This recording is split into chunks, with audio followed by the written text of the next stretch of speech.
Welcome to Stonk Insights, your one-stop shop for stock and crypto analysis and discovery. Thank you guys for coming along for the ride. We have yet another Dogecoin related video, keeping you up to date with the atmosphere around this cryptocurrency. Today we're going to take a look at both a bearish and bullish argument against and for Dogecoin respectively. So just real quick, because these are stock terms, a bearish argument means stating a case against Dogecoin, so you think it's going to go down or you think something's wrong with the coin. And a bullish argument means you're stating a case for Dogecoin, which means you think it's going to the moon, like we all do. Both arguments come from prominent individuals who are both bullish on cryptocurrency as a whole, but we're talking about Dogecoin specifically. So it's going to be interesting to get both sides as it pertains to this coin. I'm going to go over both sides' arguments. Then I'm going to get my final thoughts on what was said and how I digest, the information that they both said and how I move forward with this information.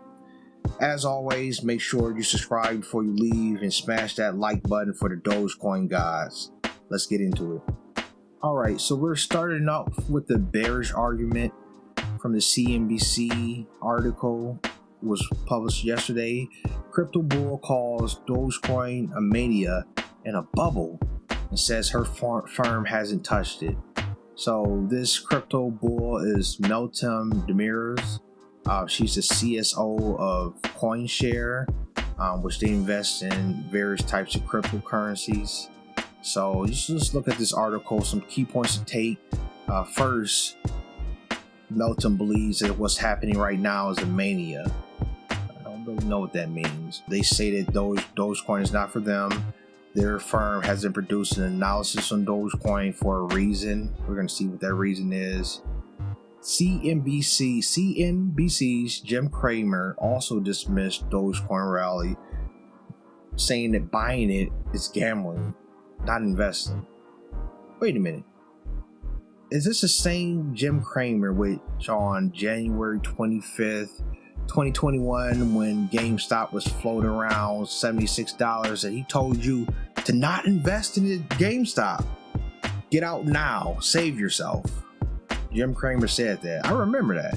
If you would have listened to Jim Cramer back then, you probably wouldn't have came up if you were in GameStop at that time. I'm just saying. I'm just going to throw that out there. So I really can't, take much from what he says. Okay, so he dismisses Dogecoin, but what does that mean? He dismissed GameStop, and GameStop made people millions of dollars during that time. Okay, so let's just keep going. Okay, so this article says that with this this huge rise in Dogecoin, that is definitely a mania. So they're saying she's saying it's definitely a mania, saying that there's a reason her digital asset investment firm has stayed away. I'm going to get into the reason why they stayed away, but it's not a good reason. Okay, so this just goes into Dogecoin being a joke when it started out in 2013, which it was. Okay, it started out as a joke. December 6, 2013, when Dogecoin hit the market, it came out as a joke currency, but it had value. Okay, so just to continue on, she says this is a classic sort of bubble, in my view. I don't know what that means. Okay, so basically, in my opinion, when I think of a classic bubble, that I'm old enough to live through the 2008 housing crisis.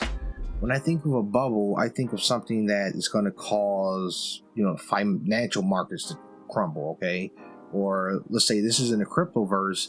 I don't believe Dogecoin is going to cause anything in the cryptoverse to crumble. Okay, and especially not for the reasons stated here. Okay, so let me just keep going on. So they're not saying that it's good or bad. Okay, which is good for us. Okay, so they're not. I don't think they're putting in. They don't have any analysis, so they're not saying it's good or bad, but they're saying it's not for them. That their firm hasn't produced analysis on Dogecoin for the reason that Dogecoin doesn't have an exchange traded product on the market. Okay, so what is that? What is exchange traded product? It's basically like an ETF, like it follows an asset. Okay, So there are certain European ETPs, so exchange traded products, that track Bitcoin, they track Ethereum, they track Litecoin, they track Ripple, they track the bigger coins, okay, the more prominent coins. They don't track Dogecoin because, you know, this run up all happened here 2021. Okay, so basically they're saying Meltem Demirors is saying that this is a mania, this is a bubble, because their firm doesn't track it, because there is no tracking product for Dogecoin on the market. So that's the bearish argument, okay? And I'm just going to say this real quick. In my opinion, it's not really a strong bearish argument, okay? So they're saying just for the fact that there's no Dogecoin exchange traded product on the market, that their firm doesn't, you know, invest in Dogecoin. So that doesn't, in my opinion, say that it's a mania or a bubble just because of that, okay? But I'm going to leave it at that. That's the bearish argument. So we're going to get into a bullish argument. This just happened recently. I'm not going to say we all know that this happened. So if you haven't heard about this, you're about to. All right. So if you haven't or have heard, Mark Cuban was on the Ellen DeGeneres show, and I guess he was trying to get her to accept Dogecoin. I didn't actually see the program. I just read some articles on it. This is one of them. So this is just basically saying that, you know, he was on the Ellen DeGeneres show. He was telling her about how successful Dogecoin has been for him in the Dallas Mavericks. I'm going to go over it again. I did make a video. Following the Dallas Mavericks' decision to accept Dogecoin as payment for merchandise last month. So last month, March. I thought it was in February. It might have been the end of February, beginning of March. But this is saying in March, Dallas Mavericks started accepting Dogecoin as payment for merchandise. So this is facts. This is something that really happened. This is happening. Okay. So this was a virtual interview. You know, he told Ellen that the Mavericks had started accepting Dogecoin, and then he also recommended to Ellen that she should start looking at accepting Dogecoin for her stores. And Ellen is interested in it. They're not actually accepting it. She said she was going to look into it. She clarified on her Twitter later, saying that she didn't understand it, but she liked the name DOGE or DOGE, whatever. I say Dogecoin. I'm going to keep saying Dogecoin, okay? So what did I want to get into? Oh yeah, let's look down here. This little tidbit right here, okay? So Mark Cuban predicted that Doge could hit $1, which I'm just going to tell you guys, it's just with all the catalysts, I don't see how you can't see that it could, okay? I'm not saying that it could sustain $1, but I believe it's going to hit $1 in 2021. Anyways, let's just keep going. You know, he said if more and more people started using the token to purchase Dallas Mavericks products, which obviously he would say that. He would say that, you know, it could possibly hit $1. I believe it needed more catalyst than just buying Dallas Mavericks products to hit $1, but that is a step forward, okay? But I really want to get into this second portion here, okay? So far in March, okay, they accepted 122,000 Dogecoin, okay? I was about to say Doge. Pause. How much would that have been, okay? So in March, Doge is around 5 cents. Let's just 5 to 4.9 to 5.5. Let's just call it 5 cents, okay? So if Mark Cuban and the Dallas Mavericks accepted this Dogecoin in March, that 122,000 Doge would equate to $6,100 USD. Let's fast forward to today, April 27th, 2021. Dogecoin is sitting around 27 cents. So that same $6,000 that they received in March is now worth over $32,000. That's a win in my books. You take in $6,000, you do nothing, and it turns to $32,000. Gotta love it. Alright, so these are just my final thoughts, okay? I am a Dogecoin investor, okay? I am bullish on Dogecoin, obviously. But I do understand where Meltem Demirors comes from, okay? The coin share CSO.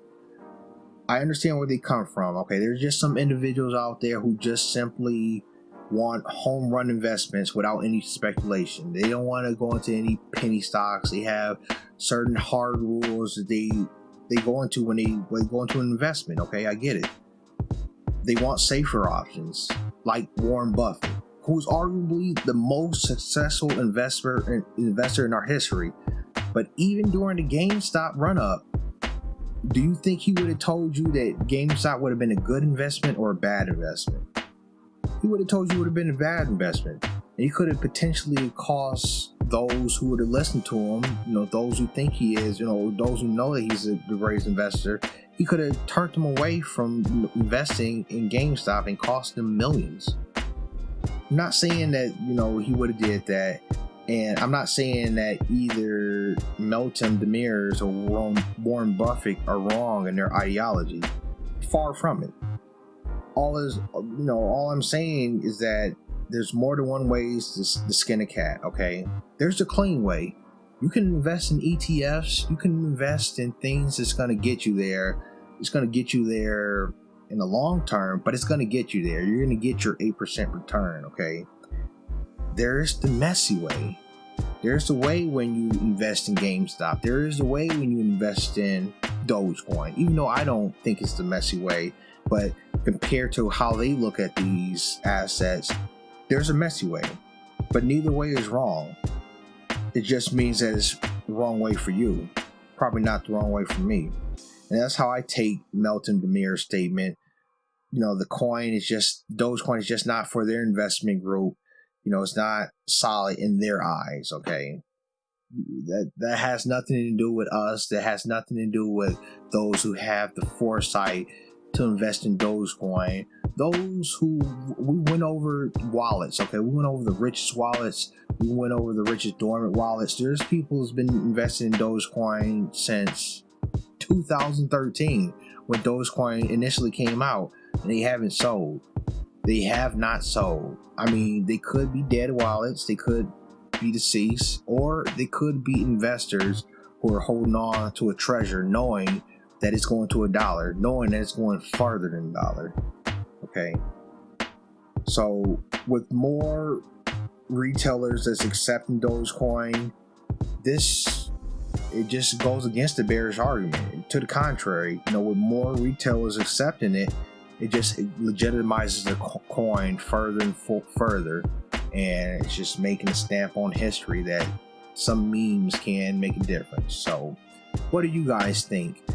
Do you lean more towards the bearish argument that this is a bubble, that this is a mania, that people are just buying into it because it's everywhere, because somebody's telling you to buy? Or do you believe that this is a legitimate currency? That you believe that Mark Cuban, Newegg, these other retailers are accepting Dogecoin because, well, quite frankly, it is a currency, so it does have a store value to it. When you buy something with it today, it may be 5 cents, like in Mark Cuban's case, but a month later, it increases to 27 cents and you still owe those Dogecoin. I call that a come up. Whatever say you, leave it down in the comments below. Thank you guys for checking out the video, and I'll catch you in the next one. Thanks.